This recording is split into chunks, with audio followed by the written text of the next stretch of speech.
5 स्थान है जहां पर भगवान शंकर को चढ़ा हुआ जल यदि हम लगाते हैं तो हमारे 9 ग्रह, चाहे शनि हो, चाहे राहु हो, चाहे केतु हो, चाहे बृहस्पति हो, सारे ग्रह हमारे अनुकूल हो जाते हैं।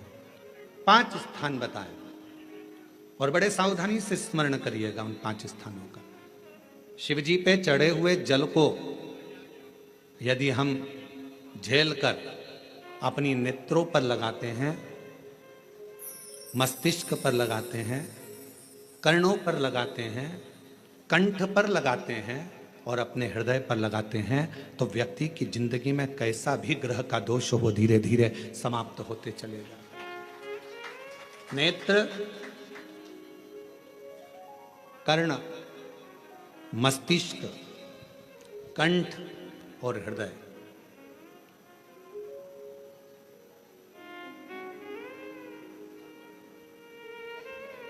ये 5 स्थान इससे बता दिए शिव महापुराण में जिन पर शिव जी के चढ़े हुए जल को हम केवल मात्र लगा लेते हैं तो उससे भी हमको फल की प्राप्ति हो जाती है। और शंभु शरणे पड़ी मांगू घड़ी रे दुख काटो दया करी दर्शन हो। शंभु शरणे पड़ी मांगू घड़ी रे दुख काटो दया करी दर्शन हो। 5 स्थान शिव जी को चढ़े हुए जल को लगाने का। पहला स्थान बोलिए, जम के बोलो जरा, नेत्र। दूसरा स्थान कर्ण, तीसरा स्थान मस्तिष्क, चौथा स्थान कंठ और 5वां स्थान अपना हृदय। मात्र ये 5 स्थान शिव जी के चढ़े हुए जल को आप अगर लगा लेते हो तो तुम्हारे ऊपर किसी ग्रह, चाहे शनि हो, चाहे राहु हो, चाहे केतु हो, चाहे मंगल हो, कोई ग्रह आप पर भारी नहीं रह सकता। और एक प्रैक्टिकल कर कर देखना, शिव महापुराण सुना करो तो प्रैक्टिकल जरूर करा करो, क्योंकि आपको मालूम पड़ना चाहिए कहीं सीओर वाला महाराज झूठ तो नहीं बोल गया।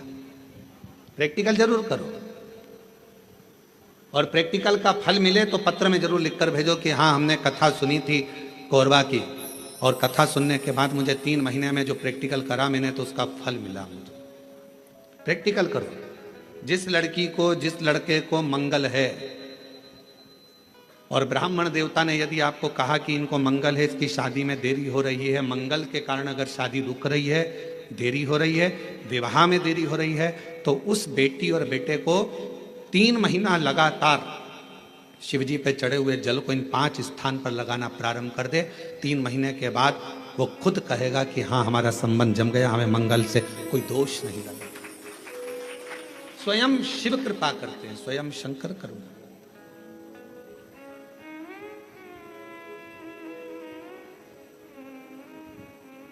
ये 5 स्थान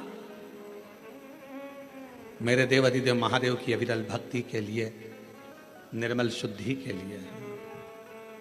नेत्रों पर जल लगाने से मतलब है कि जब भी मैं दर्शन करूं तो मेरे देव अधिदेव महादेव का करूं, शिव।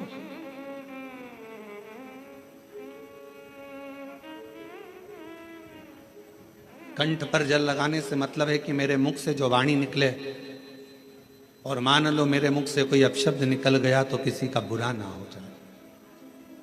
कर्णों से जल लगाने से मतलब है कि मेरे कानों के माध्यम से जो शब्द मेरे अंदर जाएं वो मेरे जीवन का कल्याण करें। मस्तिष्क पर जल लगाने से मतलब है कि मेरे भगवान के चरण का जल, उनकी रज मेरे सिर पर चढ़ी रहे और मेरे जीवन में कभी अहंकार ना आए। हृदय पर जल लगाने से मतलब है कि मेरे हृदय में भगवान शंकर के चरणों का वास नित्य प्रति रहे। हमेशा